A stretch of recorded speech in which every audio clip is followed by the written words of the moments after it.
Good morning. Siddhi Hindi online classes में आपका स्वागत है। 11वीं में आज हम अकाउंट पार्ट 1 में 5वां लेसन देखेंगे, जिसका नाम है हिसाबी समीकरण और धंधा के व्यवहार। ये हिसाबी समीकरण मतलब आपका आर्थिक चिट्ठा। आर्थिक चिट्ठा आपने पढ़ लिया है। मैंने पार्ट 2 का 5वां लेसन आर्थिक चिट्ठा आपको पढ़ाया, जिसमें हमने देखा था कि एक पक्ष में होगा पूंजी और दायित्व और एक पक्ष में होती है संपत्ति। इस तरह से हमने खाता बनाया था। यहाँ पर था पूंजी और दायित्व और यहाँ पर थी संपत्तियाँ। इस तरह से हमने देखा था, है ना, माइनस आहरण करके। तो ये पूंजी का मतलब होता है कैपिटल C, दायित्व का मतलब होता है L, लिबिलिटीज़, और संपत्ति का मतलब होता है एसेट्स। तो वो हम अब थियरी के रूप में यहाँ पर देखेंगे। तो इस सभी समीकरण में पूंजी और दायित्व एक पक्ष होता है और दूसरा पक्ष होता है संपत्ति का। पूंजी को कैपिटल और लिबिलिटीज़ को L और संपत्ति को एसेट्स के नाम से जाने जाते। धंधा में प्रत्येक व्यवहार की अंतिम असर तो पक्की तलपट में ही होती है। हमने अभी देखा कि रोज नामचा बनाओ, रोज नामचा के बाद कच्ची तलपट और उसके बाद बनती है पक्की तलपट, आर्थिक चिट्ठा। तो व्यवसाय में सबसे लास्ट में बनता है आर्थिक चिट्ठा, पक्की तलपट। जो पार्ट 2 में मैंने अभी जो लेसन हमारा पूरा हुआ है उसे बोलते हैं पक्की तलपट आर्थिक चिट्ठा। उसको 2 भाग में बांटा जाता है। एक भाग में पूंजी और दायित्व होता है और दूसरे भाग को संपत्ति के रूप में जाना जाता है। दोहरा लेखा प्रणाली के अनुसार ऊपर के दोनों भागों का योग हमेशा समान होना चाहिए। हमने देखा ना, आर्थिक चिट्ठे के दोनों बाजू का टोटल हमेशा समान होता है।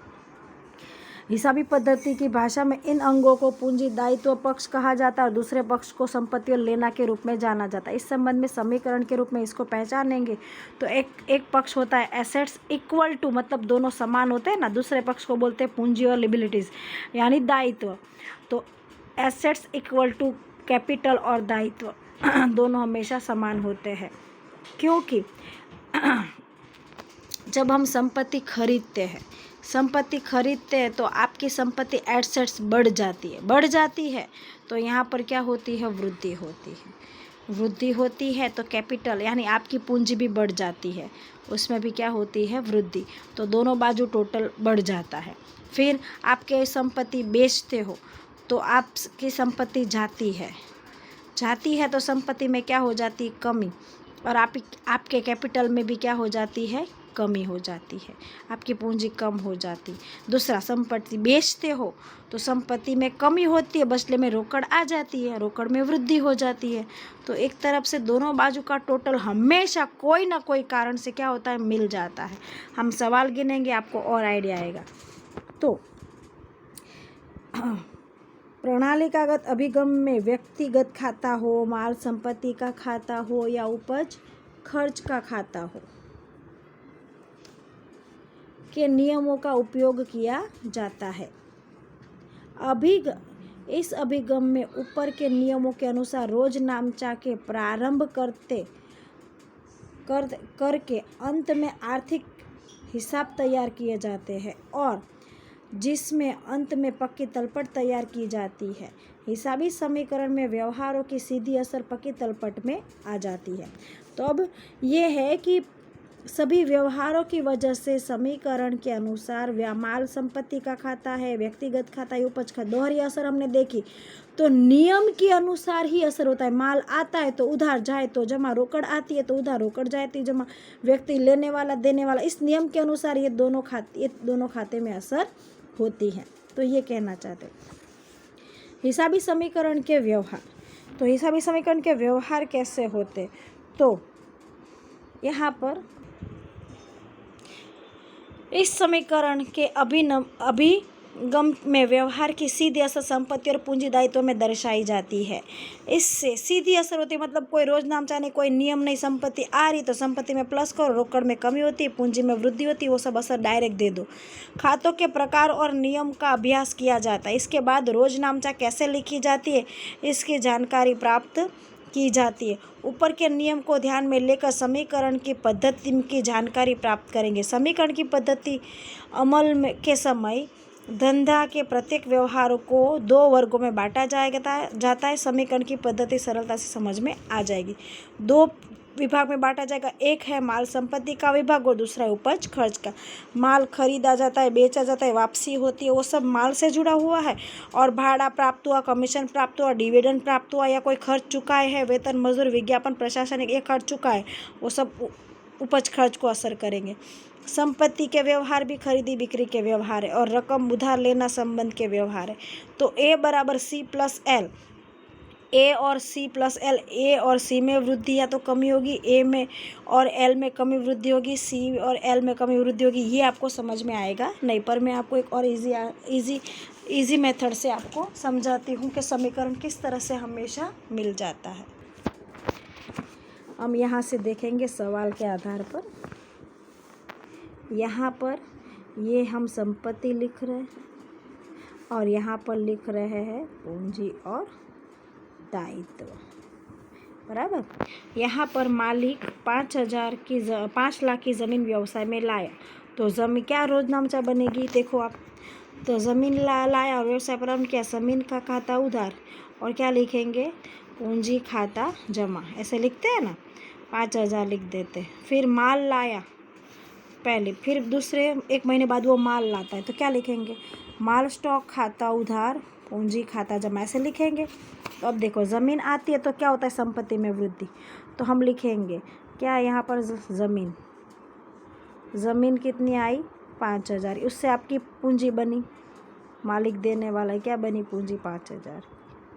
फिर माल आया तो क्या लिखेंगे, माल स्टॉक संपत्ति हुई ना, माल आया कितने रुपए का, समथिंग 5,000, उससे भी आपकी क्या बनी, पूंजी दूसरी बनी 5,000 की। अब देखो ये माल बेच दिया, ये माल जो 5,000 उसमें से 2,000 का माल बेच दिया, तो आप लिखोगे 2,000 का बेच दिया, ठीक है। 2,000 का माल बेच दिया बिक्री, तो अब माल कितने का हो गया, 3,000 का। और ऑलरेडी ज़मीन आपके पास पड़ी थी, ज़मीन कितनी थी पहले की, 5,000, ये दोनों मिला के कितने रुपए हो गए, 8,000। अब आपने रोकड़ में बेचा है तो रोकड़ आ जाती है, तो रोकड़ संपत्ति हुई ना, तो रोकड़ आ गई 2,000। देखो माल 2,000 का गया, बदले में 2,000 रोकड़ आई, एक ही बाजू असर हुई। तो कोई व्यवहार ऐसा होता है जो एक ही बाजू असर होती है, कमी और वृद्धि, बराबर है। दूसरा देखो, अभी लाइट बिल 1,000 रुपये चुका है, लाइट बिल क्या था आपका, दायित्व, तो आप लिखोगे लाइट बिल खर्च 1,000 रुपये चुकाया, ठीक है। आपका 1,000 रुपये का खर्च हुआ, आपकी पूंजी में क्या हो जाती है, खर्च की वजह से कमी, तो आपकी पूंजी दोनों मिला के कितनी थी, 10,000 की। खर्च हुआ तो पूंजी में कमी हुई 9,000। अब यहाँ का टोटल 10 है। देखो आपने लाइट बिल चुका, रोकड़ गई 1,000 रुपये, रोकड़ 2 में से कितनी हो गई, ये दोनों मिला के कितने थे, 10,000। रोकड़ 2,000 पड़े थे, 1,000 रुपये लाइट बिल चुका दिया, तो आपका रोकड़ कितनी हो गई, 1,000 रुपये हो गई, है ना। दोनों बाजू का टोटल कोई भी व्यवहार से हमेशा मिल जाता है। अब आप लिखोगे यहाँ पर यंत्र खरीदा, तो यंत्र आता है, तो यंत्र अब 2,000 का आएगा तो कितने हो जाएंगे, 11,000, पूंजी बढ़ गई। अच्छा कमीशन मिला, खर्च हुआ उसी तरह कमीशन मिला है 2,000 रुपये, तो क्या हुआ, पूंजी में वृद्धि हुई, रोकड़ आ रही है ना 11,000।